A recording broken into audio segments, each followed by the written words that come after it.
Happy New Moon in Taurus. I'm recording this on a Thursday, the day of Jupiter.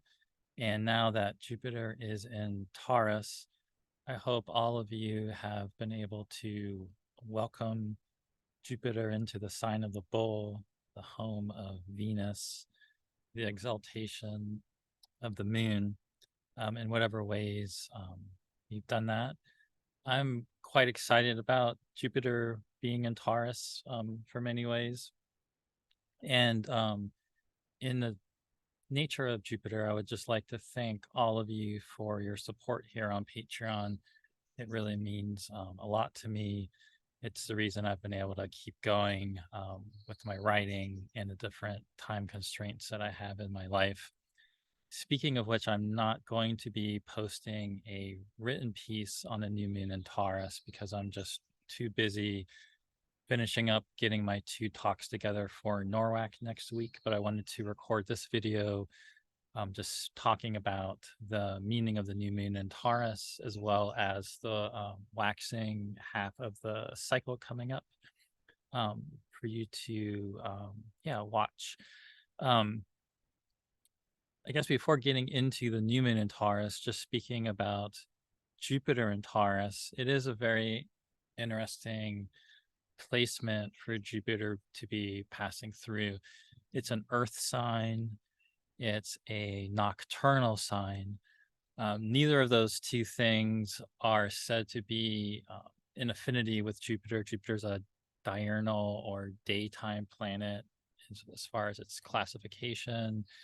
It's known to be comfortable in the air signs, which are sanguine in nature. Jupiter is a sanguine planet. It's a very, kind of warming, moist, fertile planet.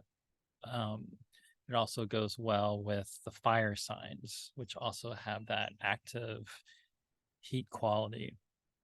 So in an earth sign, there is definitely some tempering here. Earth is, internal, it's cold, it's dry, as opposed to the warming, moist, like life affirming nature of Jupiter. But it's also, and the other two earth signs, Virgo and Capricorn, are known to not be the most favorite signs for Jupiter. Capricorn actually being its fall, Virgo being one of its inversions, as opposed being in opposition to Pisces. But Taurus is also an earth sign, but it being the home of Venus, which is also a very watery planet, the moon, very watery, and that those watery planets ruling and having their dignity in Taurus is sort of that moist, um, it's still a cold and dry sign, but it's, Taurus is such an abundantly fertile sign. And so in that way, Jupiter coming in there does speak to some type of fertility. Um, it does speak to being a fixed sign, something long-term growth, and that nature of Earth that can really make something more solid and long-lasted and firm. And so it's amazing that Jupiter recently became visible. It's at the very beginning of its synodic cycle, and right away we get this new moon in Taurus in the same sign. Of course, the moon in Taurus is exalted. And this is an exciting lunation because it's the first time we've had a Taurus lunation that's not been eclipsed since around this time, I guess, 2 years ago in 2021, because towards the end of 2021 in November, we had a lunar eclipse in Taurus. And then last year we had a solar eclipse in Taurus, followed by another lunar eclipse in Taurus. So this is the first one that's not been an eclipsed moon in Taurus. We will have one more in the fall that's going to be a lunar eclipse in Taurus. And what's also nice about this is it's an exalted moon in Taurus, no matter if you're talking about the tropical zodiac or the sidereal zodiac. And speaking of the sidereal zodiac and Jyotish, This moon is in the nakshatra of Kritika, which are associated with the Pleiades. And furthermore, the degree of the lunation, which is about 28, 29 degrees of Taurus, is very close to Alcyone in the Pleiades. Alcyone is like the main star of the Pleiades. You may know that the Pleiades are a star cluster. There's 7 sisters. In Greek mythology, these 7 sisters are the daughters of Atlas, that giant that is holding up the globe, as well as one of the Oceanids, whose name at the moment is unfortunately escaping me. But them being daughters of an Oceanid means that the Pleiades are the granddaughters of Oceanus and Tethys, who are sort of the primordial water deities who give birth to all the rivers and all the Oceanids and all the watery. They're incredibly fertile. And Pleiades, being one of their daughters, actually situates them in sort of like a cousin relationship with the Nereides, who are also these water protective water nymph divinities, who, if you've been in the oak level of the Patreon, and we've been looking at the fixed stars, and we talked about the star Swalloson and the Delphinus dolphin constellation, a star very much connected to the Nereides. And so the Pleiades are actually also water nymphs who are basically in the same family as the Nereides. And so on top of that, we also recently had Mercury, stationing direct. Mercury is now in Taurus, also rising along with Jupiter as a morning star before the sun.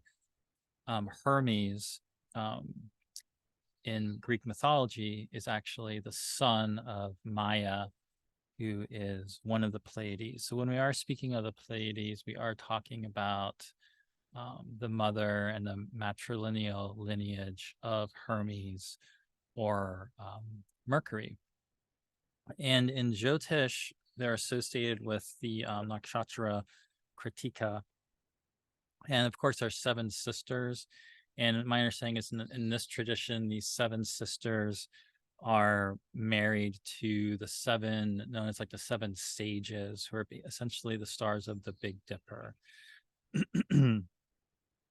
And they, this book I have, in case you haven't heard of it, it's a pretty good one just for mythology and Vedic astrology. It's by Bipin Bahari, Myth and Symbols in Vedic Astrology. And there's a lot of writing in here about how they sort of govern the 7, the septenary principle, like this. We could think of like there's 7 planets, perhaps 7 planes of reality.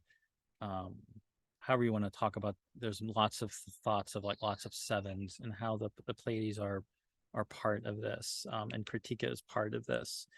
And so their association with this new moon, I think, is really fascinating for a number of reasons.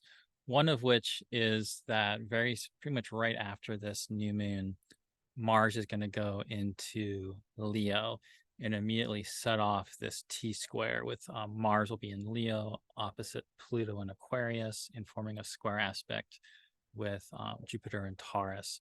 This T-square, to me, when looking ahead of the transits this year, I thought would be sort of a major threshold to pass through in this year. And to me, it definitely feels that way. I mean, I think we can all feel about how much reality and things have changed in the world with Pluto and Aquarius, Saturn and Pisces, all the different power dynamics and big world events that are going on right now.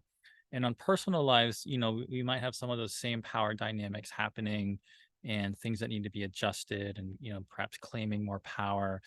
But I think this aspect really actually speaks to a lot of ambition and aspiration.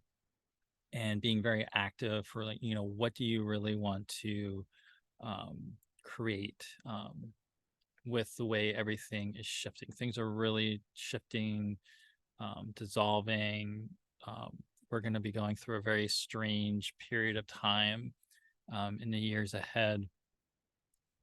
And so, with Jupiter now freshly in Taurus and this T square coming in, it's a great time to, plant those seeds with this new moon, in terms of getting a sharper sense of, what is this? What would you really want to create? What do you really want to bring into form? What do you really want to bring into reality?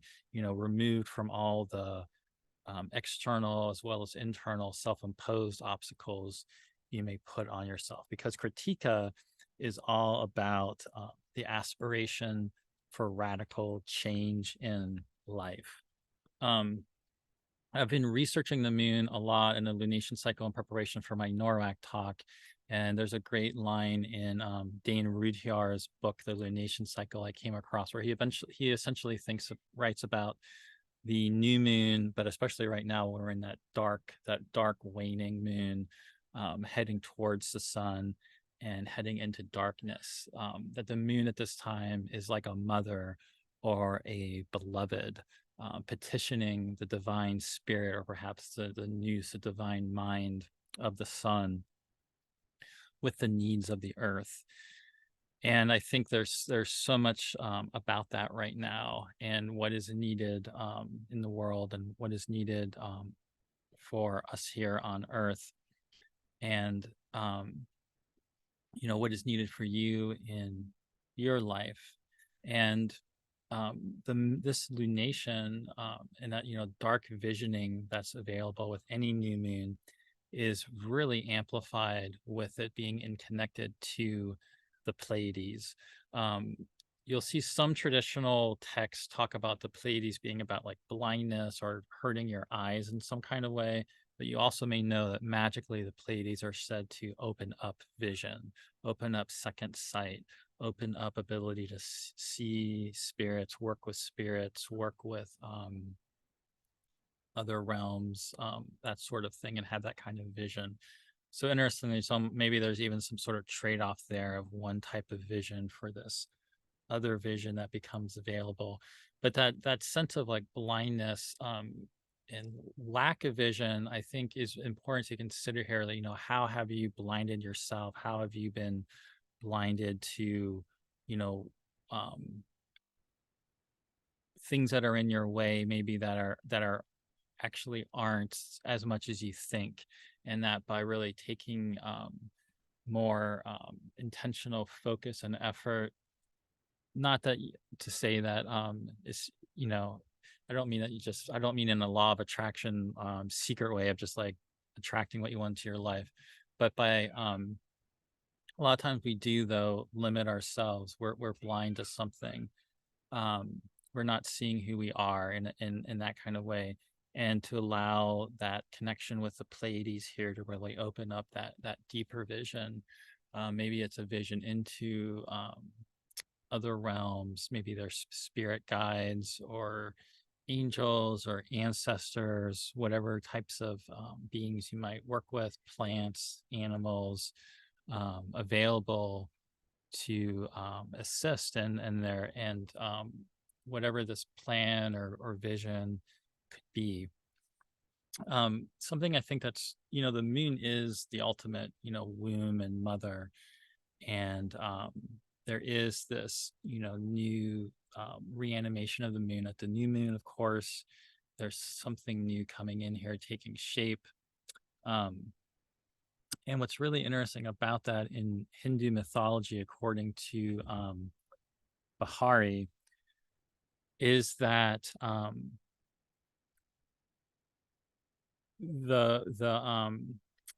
this great hero named Kartikeya, who is the son of Lord Shiva, was given birth by Kritika during this time where there were these demons destroying the world and creating tremendous problems for everybody, including the gods. And Shiva, to defeat these demons, they obtained the seed of Lord Shiva, um, his virality and his energy and his power. Um, and they had to take special arrangements to preserve this because his seed was so fiery in quality that any sort of ordinary receptacle or womb would not be able to hold it. And so they cast it in fire and they protected it in water. And it was the Kritikas, this associated, with the Pleiades, who were the ones that were able to step forward. They were requested to nourish the seed of Shiva in their womb, and then they gave birth to Kartikeya, and of course, on the seventh day after his birth, he killed the mighty demon and delivered the gods from these demons. So there's something especially powerful about this particular home, this nakshatra of the moon, where this new moon's taking place, where it is able to be a receptacle for this viral, the seed of Shiva that perhaps no other place can actually contain and house and be a matrix or mediatrix for and give birth to. And so in this way, this nakshatra is associated with the divine downpour that can cleanse the sheaths of our soul and not only enable us to operate on more spiritual planes, but also sort of has this sort of fiery cutting quality, like a knife, but not more of like a surgeon's knife, as far as removing, what are these foreign bodies, what are these impediments that are basically in the way of our development. And what are these aspects within us right now that are impeding our own evolutionary growth, and however you want to speak about that. I don't mean evolutionary in this linear way, actually. I mean, just what is, you even think about, what is this sense of destiny or purpose you have in your life? What's been getting in the way of that? This is a nakshatra that can kind of help destroy that and, kind of cut that away. And I think that point is really interesting, following these eclipses that we just had. We had two very powerful eclipses. That last Scorpio lunar eclipse, especially, I think, was really powerful for really purging things, or maybe just kind of like getting some toxins up, making you aware of some things that really could be cleansed and kind of purged from your system. And so really the new moon being here in this nakshatra to me is the absolute, perfect alignment to kind of make progress out of that process. I'm going to share my screen just because I have a few slides here about some of the other transits. Those are some of my main ideas about this lunation. This is an image by Paul Klee that if I had written something, I probably would have had this be the image. It's a temple garden painting, and to me just sort of speaks of this sort of divine play of light and color, and what we can, being able to build something very substantial, some sort of enclosure of a sanctuary for ourselves with Jupiter and Taurus. So as I mentioned, after this new moon in Taurus we have on May 19th, Mars is going to go into Leo the next day. We're going to get this Mars, Jupiter, Pluto T-square. I'll talk a little bit more about that in the days following it. So it's a very nice new moon in Taurus, but then it's immediately followed by this very intense configuration with Mars, Jupiter, and Pluto, which most likely is going to go with some pretty intense current events. The sun then goes into Gemini, which is really interesting because the sun comes into Gemini. So it's the sun's then trining Pluto and forming a sextile to Mars. So the sun coming into Gemini, interestingly, kind of seems to be helping that configuration out a little bit, maybe making it a little bit more creative. Um, Next week, another major aspect is Venus in Cancer passing through a sextile with Uranus and Taurus. Basically, around the same time, the sun is squaring Saturn. And that is taking us into the full moon in Sagittarius on June 3rd, which coincides basically with Mercury coming into form its conjunction with Uranus at the exact same time. That conjunction is a really big deal because if you remember back when Mercury stationed retrograde back at that Aries eclipse around April 21st, it was really close to Uranus, but it didn't complete the aspect. So it does complete the aspect with this full moon in Sagittarius.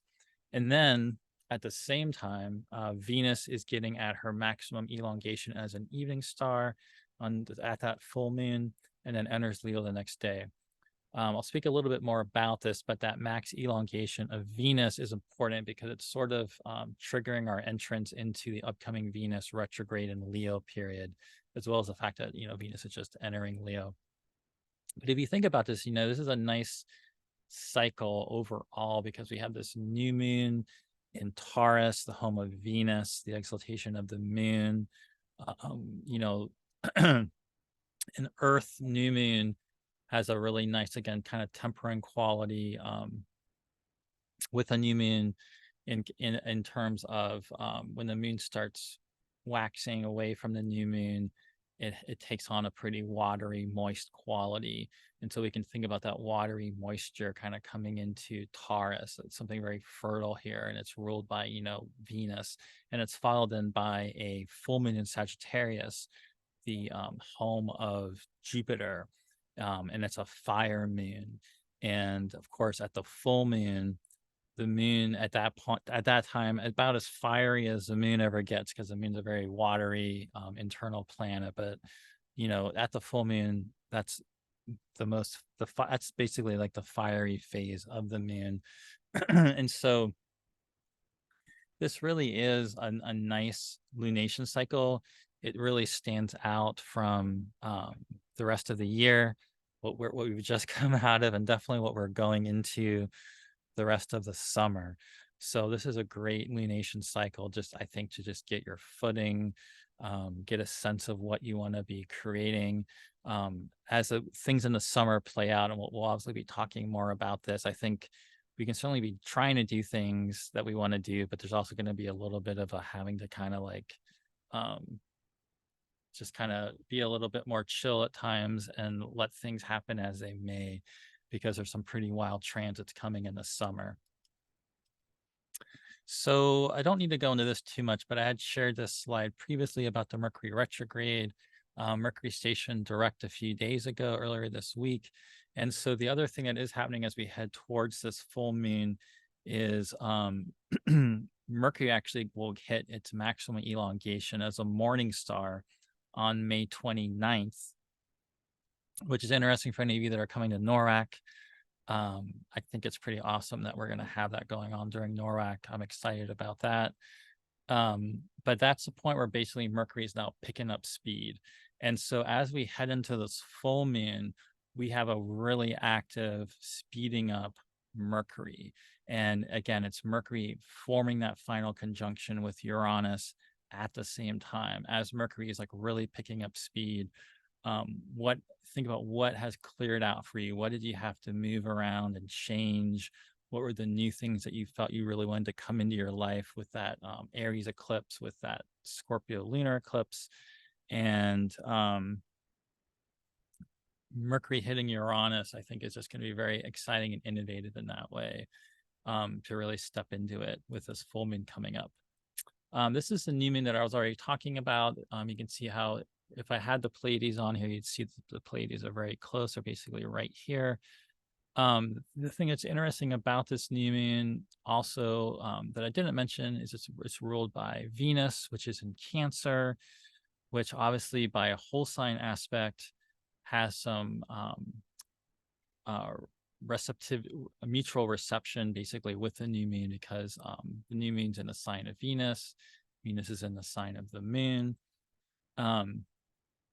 as well as the fact that Venus is in the exaltation of Jupiter. Jupiter's in the sign of Venus.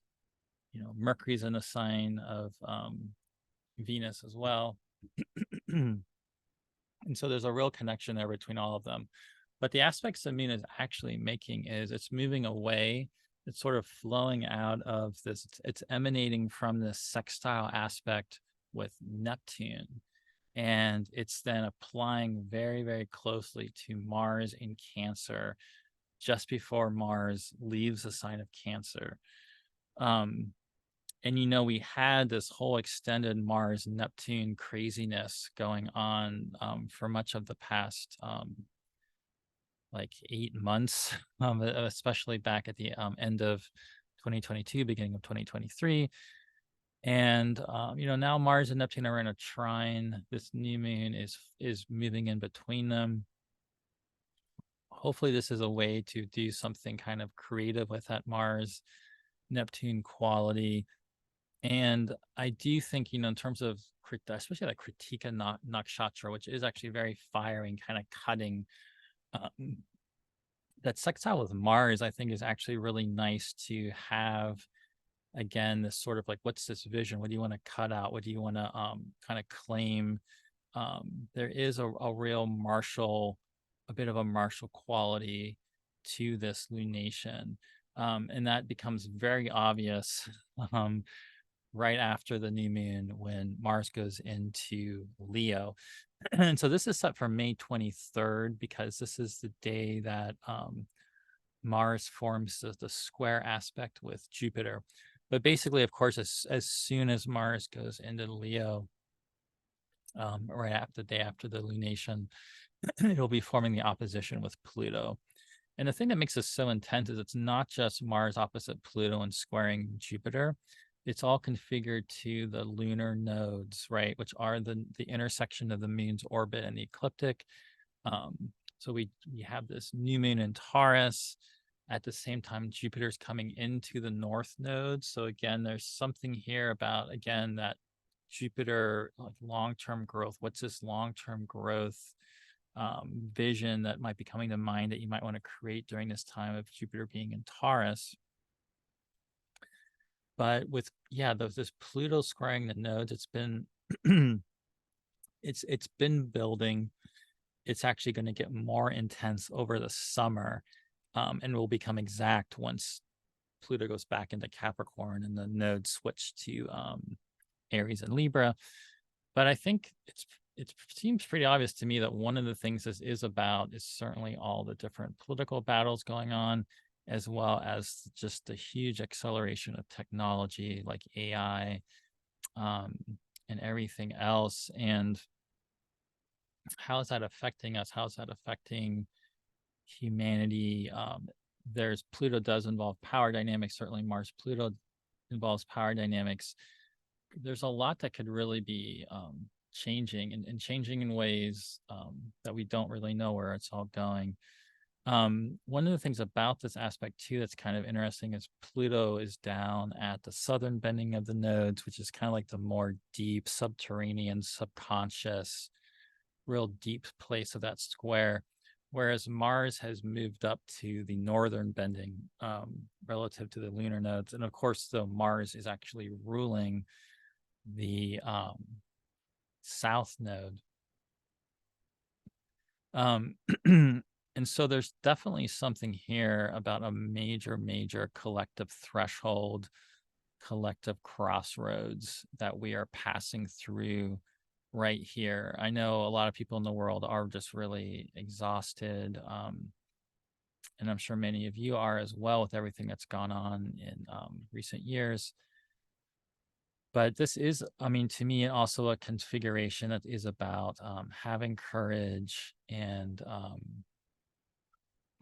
looking for the support that's around you. Not at the same time, not trying to do too much either, sort of, I think it's an interesting mix with this harsh configuration. It's very dynamically creative. So if you have some project you're really excited about, it's good for me, honestly, having the NORAC talks coming up, because if you have something like that, this is a time to be like, yeah, make this happen. I'm gonna, push through and like make this like as great as I can make it. But I think there is also something where if things aren't really flowing in that direction, you don't really you I guess my point is you don't want to also try to force something with this either. So there is an aspect of acceptance, allowance, allowing what needs to happen, what can happen, um, but at the same time keeping this, bigger vision, of what could be possible. You don't want to hold yourself back either, or kind of self-sabotage something that you could be working on. But at the same time, yeah, it's not something to be trying to like force stuff through if it's just not happening. Right after this, I mean, actually the same day, the moon forms a conjunction with Venus. So this is another part that's just really fascinating about this lunation cycle. This is the early waxing moon. The moon is very moist here, very fertile. It's the very beginning of the cycle, and it passes through this conjunction with Venus in a water sign, in the sign of the moon. And with Venus in the sign of the moon, it's one of those things where like here comes this new moon, the moon's full of this new meaning. It's in its own sign, and it passes through this union with Venus, and she's in the sign of the moon. And so even just for matters of Venus, there's just something very empowering here and kind of boosting, and yeah, just it's feels like a really nice aspect. Now, of course, at the same time, it is forming a square aspect to Chiron. So I think this is another piece of like that piece I mentioned earlier about, are there impediments? Are there kind of wounds or just things that are kind of in the way and need to be kind of like worked out or released or whatever that is. And so this could also be making you aware of some type of issue like that might be in the way with Chiron. But at the same time, Chiron can be something that's really kind of activating you to kind of take it to the next level with this aspect at the same time. But what happens, of course, you can see on this chart is after the moon passes through that conjunction with Venus, she's going to go into Leo. And then she's going to form a conjunction with Mars the next day. And not only is she forming a conjunction with Mars, the moon's at her own northern bending. She's squaring the nodes. She's squaring Jupiter. She's opposite Pluto. So we get this T square reactivated right here. And this again, I think goes with this idea of there is a very striving, ambitious quality, I feel like, to this configuration that could really get tapped into here. But at the same time, it could be making you aware of, where am I going too far? You just really pay attention to what issues are kind of coming up here. I think it will probably be an interesting, just picking up information about potential obstacles, things you need to work through, things about yourself, maybe. Certainly shadow sides of things could be coming up with Pluto involved. We then come into the first quarter square of the lunation cycle on May 27th. If you're at NORWAC, hopefully you are listening to me talk about planets in inversion right here, because I think this might be, no, actually, it's a little bit after this, because this is stuff for Washington, D.C., but I will be giving a talk on this day at NORWAC. For those of you that aren't at NORWAC, I hope you have something you're doing at on this day that just feels good. I think this is a nice first quarter square aspect because of the dynamics going on. I spoke earlier about the fact that, Venus is in Cancer, the home of the moon, the exaltation of Jupiter. Jupiter's in the sign of Venus. Mercury's in the sign of Venus. And now the moon comes into Virgo, which is Mercury's sign. And so there's a lot of harmony here between the moon, between Venus, Jupiter, Mercury, and Uranus.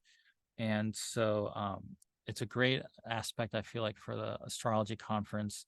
But if you're not going to an astrology conference,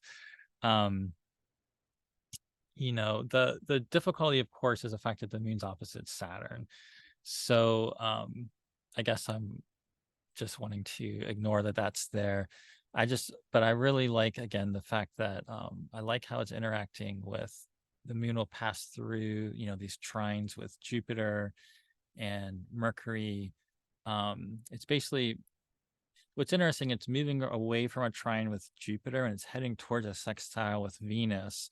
So it seems like it's going to work out in the end, but then the moon on the way there, the moon's got to hit this opposition with Saturn.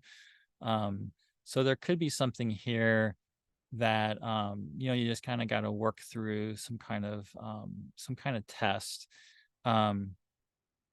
I know for me, I'm going to be probably like really nervous and panicking last minute about having to get up and do a public talk in front of people when this is happening.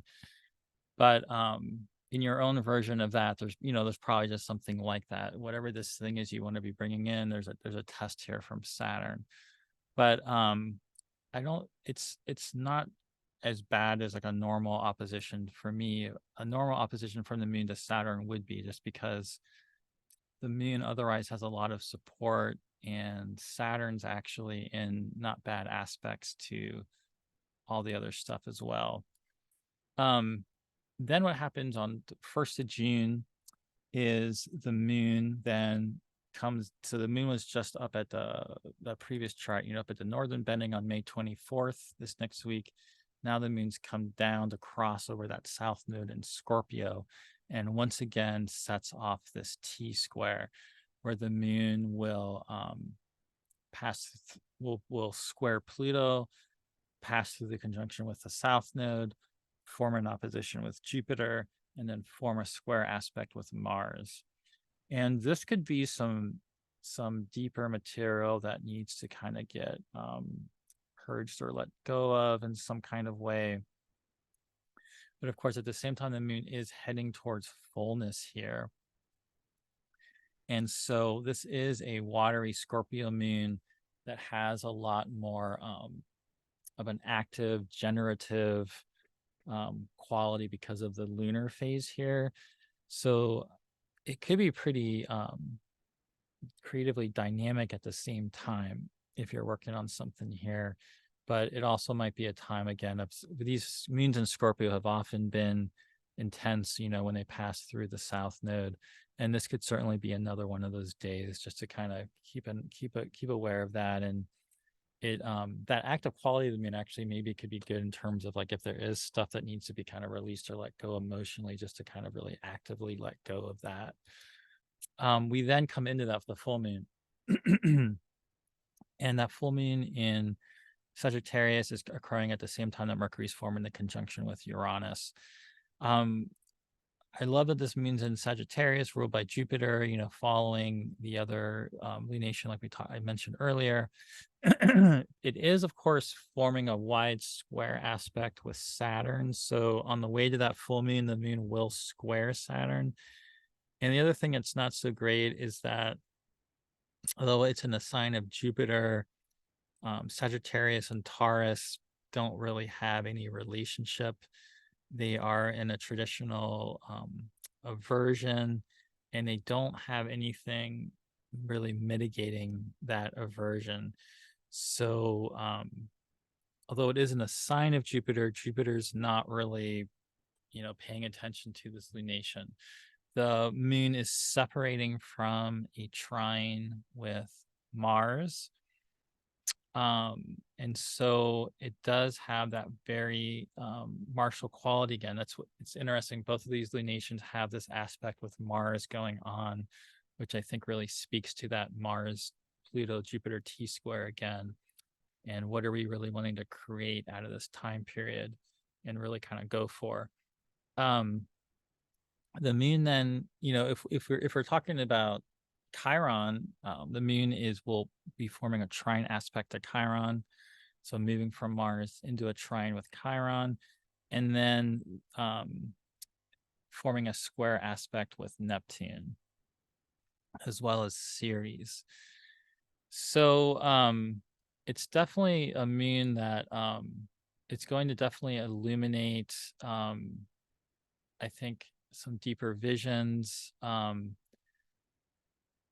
But I think, this could be really actually just a kind of a nice full moon just to kind of go off and do something fun, really, and just try to have a good time. It's a Saturday night here in the Pacific.